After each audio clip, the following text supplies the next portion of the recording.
Trinidad and Tobago. There are places in the world that you visit and simply see. And then there are places that seem to enter your bloodstream. Trinidad and Tobago belongs to the second category. It is a country of rhythm, color, contradictions, warmth, and stories. A place where the Caribbean does not merely look beautiful, it feels alive. Imagine arriving in Trinidad for the first time. The moment you step out into the warm Caribbean air, you immediately notice something different. The atmosphere carries a mixture of sea breeze, tropical vegetation, food, music, and human energy. Somewhere in the distance, Soca music is playing. People are laughing.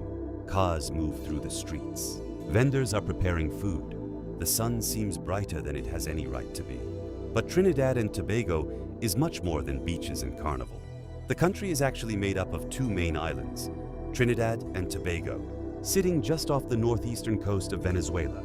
Trinidad is the larger and more industrialized island, while Tobago is smaller, quieter, and famous for its spectacular beaches, coral reefs, and laid-back atmosphere. Together, they form a nation that has managed to preserve a remarkably diverse cultural identity. To understand Trinidad and Tobago, however, you have to go back long before the carnival costumes, steelpan music, and modern cities. The story begins with the indigenous peoples, who lived on the islands for centuries before Europeans arrived. The islands were home to communities whose lives were deeply connected to the land and sea. They fished, hunted, cultivated crops, and navigated the surrounding waters. Their knowledge of the tropical environment was extensive, and many place names and cultural traces remain, reminders of those early inhabitants. Then came the Europeans, and the history of the islands changed forever. Christopher Columbus encountered Trinidad in 1498. During his third voyage across the Atlantic, the Spanish later established control over the island, and Trinidad became part of the wider colonial world of the Caribbean. Tobago, meanwhile, experienced a complicated history involving competing European powers.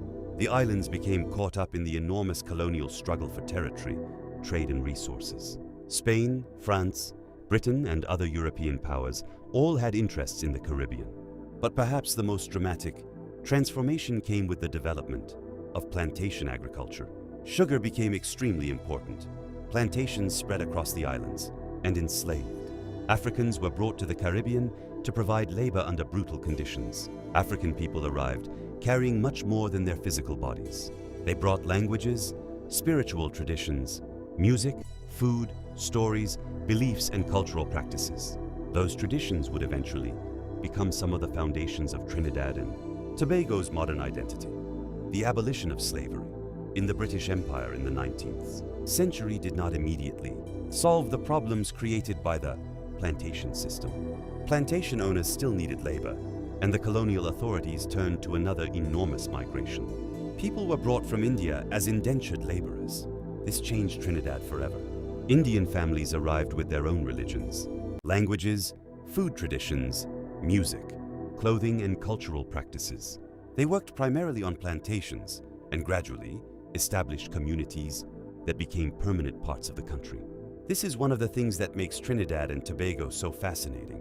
Walk through the country today and you encounter African, Indian, European, Indigenous, Chinese, Syrian, Lebanese, and other cultural influences woven together into one national identity. The result is not a simple mixture where everything becomes indistinguishable. Instead, Trinidad and Tobago developed a culture where different traditions survived, while also influencing one another. You can see it in the food. One moment you might be eating doubles, a famous Trinidadian street food made from fried bara and curried chana, topped with chutneys and sauces. Another moment you might be enjoying roti, pilau, kalaloo, bacon, shark, or an enormous plate of curry. The food tells the story of migration, African traditions, Indian spices, indigenous ingredients, European influences, and Caribbean creativity all meet on the same plate. And then there is the music. If Trinidad and Tobago had a heartbeat, it would probably sound like a steelpan. The steelpan is one of the country's greatest cultural contributions to the world. Its origins are closely connected to the African descended communities of Trinidad, particularly during a period when colonial authorities attempted to restrict certain forms of drumming and communal expression. People found new ways to make music, Discarded oil drums eventually became instruments. What emerged was something extraordinary: the steel pan.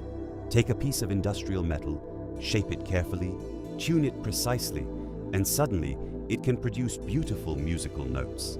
Today, steel pan is inseparable from Trinidadian culture. But there is another sound that has traveled even further around the world. Soca. Soca music became one of the defining sounds of Trinidad and Tobago, evolving from calypso and incorporating influences from various musical traditions. It became the soundtrack of celebration, movement, and carnival. And that brings us to the phenomenon that has arguably made Trinidad and Tobago famous across the planet: Carnival. For a few days each year, Trinidad transforms. The streets become rivers of people. Feathers rise above crowds. Sequins sparkle beneath the Caribbean sun. Massive sound systems blast soca music. Dancers move through the streets. Bands parade through the city. The costumes become more elaborate, and thousands of people surrender themselves to the rhythm. But Carnival is not simply a party. Its history is deeply connected to colonialism, slavery, emancipation, and resistance. Carnival evolved through complex interactions between European traditions and African cultural expression. After emancipation, formerly enslaved people developed their own forms of celebration and cultural expression. Over generations, Carnival became a space where people could express identity, creativity, freedom, and social commentary. That is why Carnival in Trinidad feels different from an ordinary festival. It is celebration with history underneath it. It is freedom expressed through music. It is identity expressed through costume. It is resistance transformed into joy. And when you stand among thousands of people during Carnival, you begin to understand that the event is much bigger than what appears on the surface. The energy is almost impossible to explain to someone who has never experienced it. The music is everywhere. The bass travels through your body. People who were strangers a few minutes earlier begin dancing together. The boundaries between age, profession, and social status seem to disappear. For a moment, everyone is simply part of the same moving crowd. But Trinidad is not only about Carnival. There is another side of the island that many visitors discover only after leaving the busy streets: the forests. Trinidad contains some remarkably beautiful natural landscapes. The northern range rises across the northern part of the island, covered in lush vegetation and home to an extraordinary variety of wildlife. The famous Asarite Nature Center offers visitors an opportunity to experience the tropical forest and observe birds and other wildlife. For anyone who loves nature, Trinidad can be surprising. The country has an incredible biodiversity, despite being relatively small.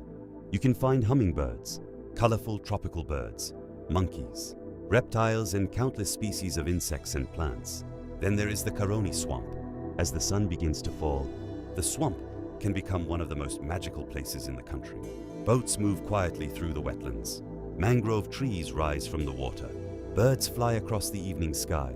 And eventually, the scarlet ibis begin returning to their roosts, their brilliant red feathers against the fading Caribbean sky create a scene that looks almost unreal. It is one of those moments when you realize that Trinidad's beauty does not always announce itself loudly. Sometimes it is quiet. Sometimes you have to slow down to see it. And then there is Tobago. If Trinidad is energetic, industrial, and culturally intense, Tobago feels like its quieter sibling. The island is famous for beaches, turquoise waters, and coral reefs. Places such as Pigeon Point have become iconic representations of Caribbean beauty. Palm trees lean toward the sea. The water changes color depending on the light. Fishing boats move slowly along the horizon, and the atmosphere encourages you to forget what time it is. Tobago is also deeply connected to the ocean. Snorkeling and diving reveal another world beneath the surface. Coral reefs provide habitat for colorful fish and marine life. The surrounding waters are an important part of the island's identity and economy. But Tobago has a history just as complicated as Trinidad's. The island changed hands between European powers several times, becoming one of the contested pieces of territory in the Caribbean. Its strategic location made it valuable. Today, however, the battles that once defined the island have been replaced by tourists, arriving with cameras, swimmers entering the sea, and fishermen heading out in small boats. That transformation tells its own story. Trinidad and Tobago eventually gained independence from Britain in 1962. The country became responsible for defining its own future. one of the most fascinating things about modern Trinidad and Tobago is how strongly the past continues to influence the present. You can hear it in the music. You can taste it in the food. You can see it in the architecture. You can experience it during religious celebrations. And you can hear it in the accents of people speaking to one another. Walk through Port of Spain, and you quickly realize that the capital is a world of its own. Port of Spain is busy, colorful, and full of contrasts. Modern buildings stand beside older colonial structures. Business districts exist alongside lively markets. Restaurants serve food influenced by several continents. Street vendors sell local dishes. And somewhere, almost inevitably, music is playing. One of the most recognizable landmarks is the Queen's Park Savannah. The enormous open space sits near the heart of Port of Spain and has long been an important gathering place. During Carnival season, the area becomes particularly significant. But even outside Carnival, the Savannah provides a glimpse into everyday Trinidadian life. People exercise, families gather, street vendors operate, drivers pass around its famous circular road, and restaurants nearby serve some of the country's favorite foods. Then there is the Magnificent Seven, a group of historic buildings around the Savannah that demonstrate the architectural ambitions of colonial-era Trinidad. These buildings are reminders that the country has always existed at the crossroads of different worlds. Yet perhaps the greatest attraction of Trinidad and Tobago is not a building, a beach, or a festival. It is the people. There is a particular warmth to Caribbean conversation. People joke, they tease one another, they tell stories, they debate politics. They talk about food, they argue about which carnival band is the best. They discuss music, and they laugh. Sometimes the laughter is so loud that you wonder what could possibly be that funny. Then someone explains the joke, and suddenly you are laughing too. Trinidadians and Tobagonians have a reputation for being expressive, and that expression is visible everywhere. Language itself becomes part of the culture.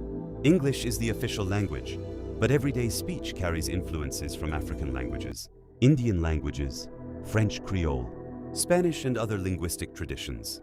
The result is a distinctive Caribbean way of speaking. A conversation can move from serious to hilarious within seconds. That sense of humor is an important part of the national character. Trinidad also has an impressive sporting culture. Cricket has a particularly deep history. For generations, cricket has been more than a sport.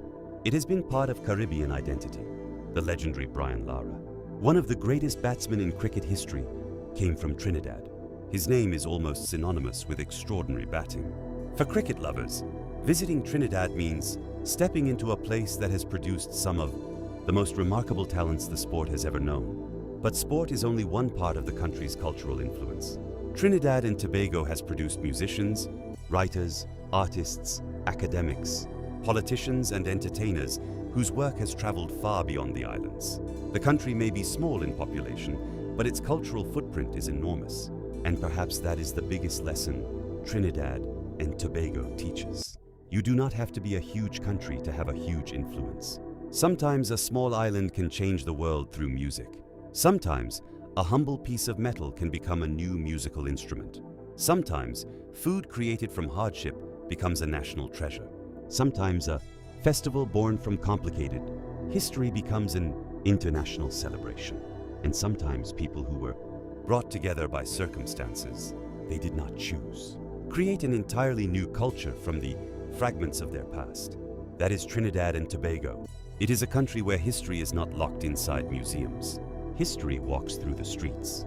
It dances during Carnival. It sings through steelpan. It appears in a plate of curry. It floats through the forests. It sits beside you at a roadside food stall. It speaks through generations. And perhaps the most beautiful thing about the country is its ability to turn complicated history into something vibrant. The story of Trinidad and Tobago includes colonization, slavery, indentureship, migration, struggle, and political change. But it also includes creativity, resilience, humor, music, food, friendship, and celebration. The islands took everything. History threw at them and somehow created something uniquely their own. When evening arrives in Trinidad, the temperature begins to soften. The streets remain alive. Music continues somewhere in the distance. People sit outside talking.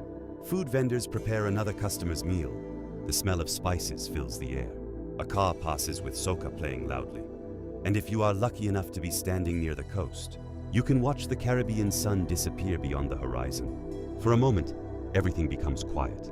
You begin thinking about the people who came before, the indigenous communities who first called these islands home, the Africans who were brought across the Atlantic under unimaginable circumstances, the Indians who crossed the oceans as indentured laborers, the Europeans who built colonial institutions, the migrants from many other parts of the world who eventually found a home there, and all the generations that followed. Every one of them contributed something. Every generation added another layer, and eventually, those layers became Trinidad and Tobago, a country that cannot be understood through one culture alone. A country where African and Indian influences sit side by side, where Christianity, Hinduism, Islam, and other traditions exist within the same national story, where carnival and religious festivals can both occupy important places in the calendar, where steelpan and soca became global sounds, where a small Caribbean nation created a cultural identity much larger than its geographical size. And when you finally leave Trinidad and Tobago, you may discover something strange. You remember the beaches, you remember the food, you remember the music, you remember the colorful streets. But what stays with you most is the feeling of being somewhere where people have learned to celebrate life despite a complicated past, somewhere where history did not disappear but was transformed, somewhere where music became a language, where food became memory, where carnival became freedom, and where two islands became one extraordinary story in the Caribbean. Trinidad and Tobago is not simply a destination. It is a rhythm. It is a conversation. It is a plate of food shared with strangers. It is a steel pan ringing through the afternoon. It is a carnival crowd moving as one. It is a fisherman returning from the sea. It is a child hearing an old family story for the first time. It is the smell of spices drifting through a neighborhood. It is the sound of laughter from a roadside gathering. It is the scarlet ibis returning home at sunset. It is the turquoise water of Tobago. It is the energy of Port of Spain. And above all, it is a reminder that cultures are not always created in peaceful circumstances. Sometimes they are created through struggle. Sometimes they are born from migration. Sometimes they emerge from people finding ways to preserve who they are while adapting to a changing world. Trinidad and Tobago did exactly that. And perhaps that is why the islands continue to fascinate people from every corner of the world. Because once you listen to the music, taste the food, walk the streets and meet the people, you begin to realize that Trinidad and Tobago is not just telling you about its history, it is inviting you to become part of the story.